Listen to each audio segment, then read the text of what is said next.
بسم اللہ الرحمن الرحیم۔ السلام علیکم ورحمۃ اللہ وبرکاتہ۔ ہم امید کرتے ہیں آپ سب خیریت سے ہوں گے۔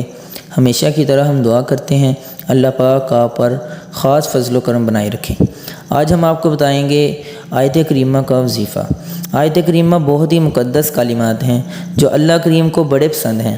حضرت یونس علیہ السلام نے مچھلی کے پیٹ کے اندر یہ کلمات پڑھے، لا الہ الا انت سبحانک انی کنت من الظالمین۔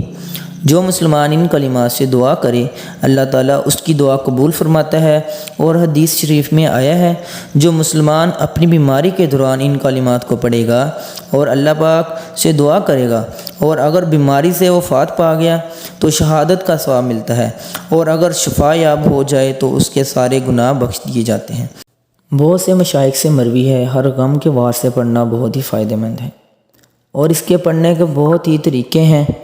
آج ہم آپ سے ایک طریقہ شیئر کریں گے۔ جب کوئی کام نہ ہو رہا ہو، مشکلات میں گرے ہوں، تو آپ یہ ایک عمل لازمی کریں۔ آپ نے تنہا بیٹھ کر بعد نماز عشاء اندھیرے گھر میں بیٹھ کر ان کلمات کو 300 مرتبہ پڑھنا ہے۔ ایک پیالے میں پانی بھر کر اپنے پاس رکھ لینا ہے۔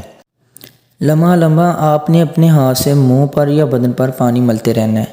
یہ عمل آپ نے 3 دن، 7 دن یا 40 دن کرنا ہے۔ یہ بہت ہی پیارے کلمات ہیں۔